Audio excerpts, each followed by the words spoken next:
മുഖ്യ പ്രഭാഷണത്തിനായി ആദരപൂർവ്വം ക്ഷണിക്കുന്നു.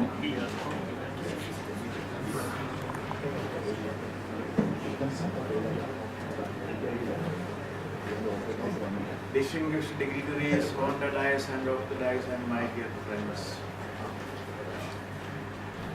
Indeed, it is one of the most pleasurable moments in my life because I get the chance to address a group of intellectuals who share the philosophical wisdom with the public at large.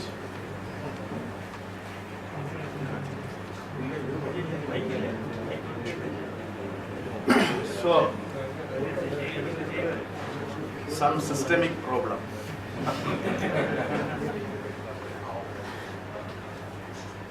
At the outset, I express my sincere thanks and gratitude for having invited me to share my experience with you, though it is very little.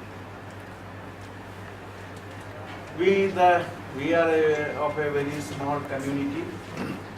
Rajiv, you have already been welcomed by the world, but I do also welcome you.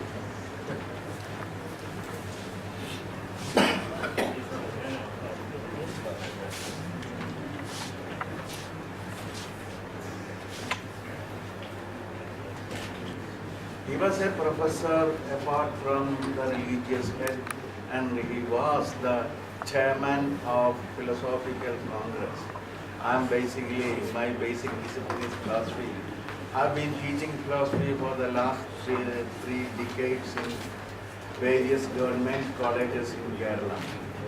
So I am so happy to know that a philosopher is being remembered, especially in an august audience, right from the Lebanese Pandit to the Tibetan Lama and Swamiji and many others. The topic of the seminar: secular humanism, religion and dialogue. I do remember a statement made by T.S. Eliot while he was enumerating the chief tenets of modern poetry in Europe. And he observed that one of the major defects of modern poetry in Europe is that it was secular. It was secular. Secular in the sense that the original meaning of the term secular is absence of experience of God. So in European tradition, secularism has been used as a philosophical school which firmly believes in the absence of experience of God. Such a trend of secularism is totally unacceptable to the modern society, I think so. Why? Because the moment we admit that there is the absence of experience of God, and those who share such a view believes that those who have experience of God can never be included there. There is the thank you for the system manager who was so fortunate to give me the mic. And what I am telling is, the moment we believe that those who experience God should be kept away from this circle, so secularism in that sense connotes exclusion. It excludes those who share the experience of God. That's why it says that the political practice or the statecraft must be totally free from religious practices, in the sense that those who have experience of God those who share the moral systems of religion should be kept away from the art, science and technology of statecraft. So there is an element of exclusion. Whenever we admit exclusion, there is no possibility of a dialogue. In a dialogical process, first of all, we have to admit that there is no space for exclusion. That's why Swami Vivekananda, while he was addressing the International Religious Conference at Chicago, he said that I represent a religion, a culture that has no term equal to that of exclusion. There should never be exclusion. Dialogue is possible only in an all-inclusive setup. Though the person dissents with you, you must be ready to have a dialogue with him. The dialogical process is definitely a democratic process, and dialogue is never meant for argument and victory. That's not the aim of dialogue. Generally, we think that a dialogue is meant for argument and victory. Never. That's why the good old saint of the Kerala Advaitic tradition, Sri Narayana Guru, has made it clear that this is the space where nobody has to come forth to argue and win, but to share our experience. Dialogue is meant to share our experience. That need not be your experience. It is my experience, but I must get the chance to share it with you. And in a dialogue, the last word has not been uttered by anyone. There are certain systems which automatically connotes the exclusion and absolutism. Absolutism is not a good philosophy because it firmly believes that this is ultimately real. Nobody can say that this alone is ultimately real. We can say, as far as my experience is concerned, this is real. Under what law I can make a judgment on your experience which is totally alien to me? But when I make a generalization on the basis of absolutistic philosophy, then I have to say that this is what it is. So I am making an overstatement in Indian systems of thought, especially in Indian systems of epistemological practice. It contains a fallacy of adivyapti. That means it goes beyond the area where I cannot speak on anything. So we have to bear it in mind in every dialogue that whereof one cannot speak, thereof one must be silent. But that is not the case of debate. The aim of debate is to establish my idea over you, then I have to defeat you. So Parliament should never be a place for debate, but it should be a place for dialogue. Now what happens is that Parliament has been often used as a place for debate, and every person who speaks inside the Parliament wants to defeat the other. I'm sorry for the presence of the best parliamentarian. My friend Rajiv is here. He has been adjudged as the best parliamentarian. But even the best parliamentarian speaks to defeat the other. And in a religious context, in a pluralistic state of affair, nobody can say that this is the last word and this should be accepted by one and all. Nobody can say. This is, as far as I am concerned, this is my experience, and as far as my experience is concerned, I think this is true, I can say. But I have no right to say that your experience is untrue. This is the basis of dialogue. And if you are not able to admit this basis, it is not possible to have a dialogue with anyone. Professor and Dr. George, Father George has already said that if a man speaks of the same thing always, how is it possible to establish a dialogue? This can be seen at the 9 o'clock debate in the various channels. Everyone utters the same thing. What's your opinion about this thing? Then he said that we have got a definite idea. We have got a definite ideology. We have been practicing this ideology for the last 100 years or 200 years or whatever it may be, or 30 years, and we are doing the same thing. Then the anchor asks the question, okay, all right, but what's your opinion about this aspect? Then he will repeat the same thing. So dialogue is not possible there.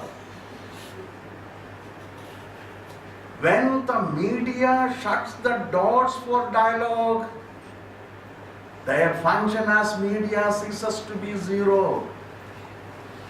Because it should be open for all. It should be open for all means with an open mind alone a dialogue is possible. So what I'm telling is that if we want to establish a dialogue, we have naturally accept pluralism. Pluralism believes that truth can be experienced and expressed in many ways. This aspect has been brilliantly explained by the Rigveda when it said that Ekam Sat Vipra Bahudha Vadanti. The term Ekam should never be understood as in the numerical sense one. No. One cannot be many. One is one. If you want to make one many, you have to cut it into different pieces. One of the meanings of the term Ekam is, it is absolute. Since truth is absolute, Ekam, it can be experienced and expressed in many ways, not in one way. So, a person who says that this is a rostra made out of wood is absolutely true as far as his experience is concerned. But a physicist would say that this is a very peculiar combination of molecules which cannot be seen by your naked eyes. That also can be true. So the same thing can be experienced and expressed in many ways. This is what is meant by pluralism. The moment you admit that truth can be experienced and expressed in many ways, and nobody has got the monopoly to say this is the ultimate truth, we have to start dialogue. And where there is pluralism, where there is more than one ideologies, then there alone we can start dialogue. If the monological practice is there, there is no meaning of dialogue, because this is the ultimate truth. This is what happens in democracy. A person who believes that I and my religion alone is true, he lands up in a very dangerous zone. A person who believes that this alone is the true philosophy by which we must be able to establish harmony and peace, all other religious practices, all other ideologies, all other philosophical practices should be eliminated, then again you are in trouble. So what I'm telling is, we have to admit pluralism, And pluralism presupposes that truth can be experienced and expressed in many ways, not in one way. And all such many forms of expression should sit together and share their experience. This sharing of one's experience is the basis of dialogue. If you admit that, no, I don't want anything from you, there is no dialogue. If you say that I'm self-contained, I'm perfectly alright, and I know I need anything from the world because I have got everything, then there is no meaning of dialogue. A dialogical man should be humble. Humble to admit that there are many forms of expressions of truth. And religion, but there are certain people who believes that this alone is the method, and if you are not ready to believe in this religion, you will be put in hell. Let them go to hell. Hell also is a place where man has to live. Why should you insist that you have to live in heaven alone? See, in a dialogical sphere, we have to admit that hell also should be there. And we cannot insist that we have to live only in heaven. Then we have to ask the question, what is meant by this heaven? This question has been raised against Jesus by a group of fishermen. The fisherfolk approached him and asked, Master, you have been talking about heaven for a long time. Tell us, what is heaven?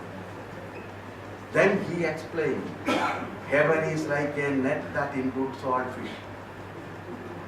That all-inclusiveness.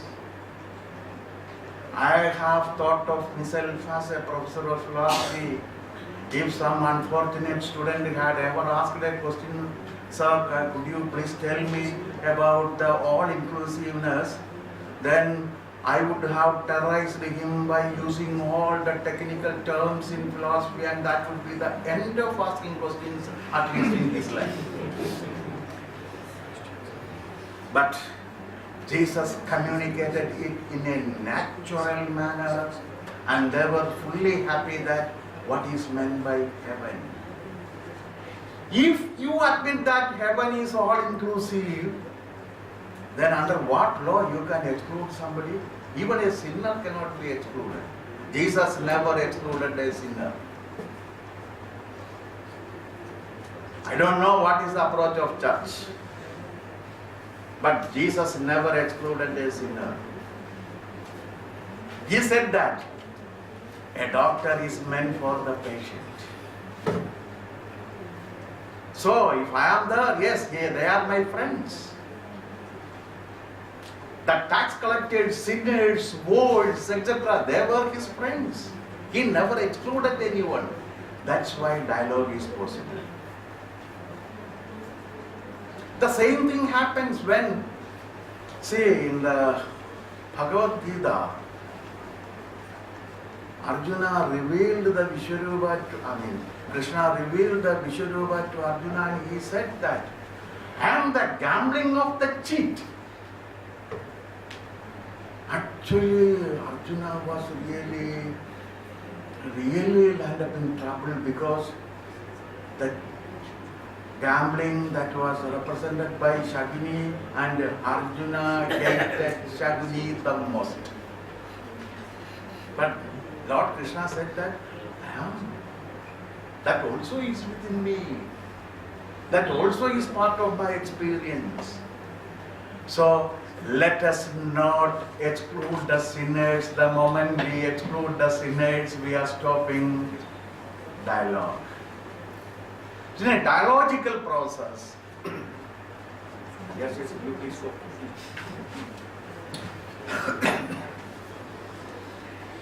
I can understand the difficulties of a vice chancellor and a pro-vice chancellor. The Babu Sebastian, who he was here, I think he is the most lonely person in this university because there is no one to share his experience. So, and as the district leader of CPM, Rajiv is the most lonely CPM man in our district. Because the higher the position, you are getting aloof and aloof. That cannot be avoided. So I know the difficulties. What I'm telling is that there also we have to establish a dialogical link. So nobody, even sinners, could never be excluded the moment we admit that dialogue is possible. He's a sinner. Even the Judah comes, we have to talk to him.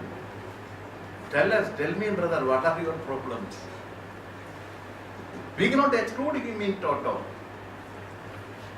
That's why we demand that a dialogue should be established even with the terrorists, with the extremists, with the Maoists. We know that Maoists never admit the authority of the Constitution of India. Their sole aim is to replace the India government by revolution through armed struggle.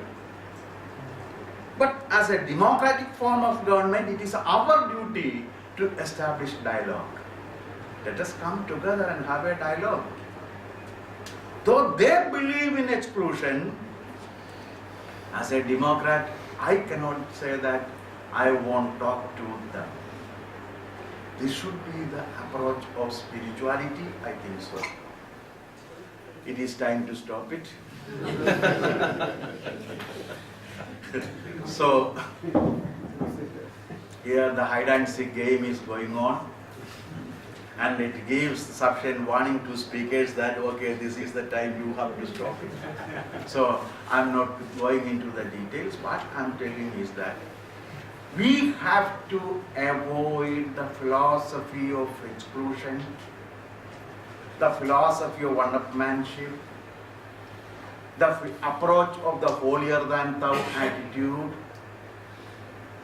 And we have to admit, as George Santayana once said, there are less Puritans. There are less Puritans. And one of the titles of George Santayana is a novel written by him, Less Puritans. So we have to admit that.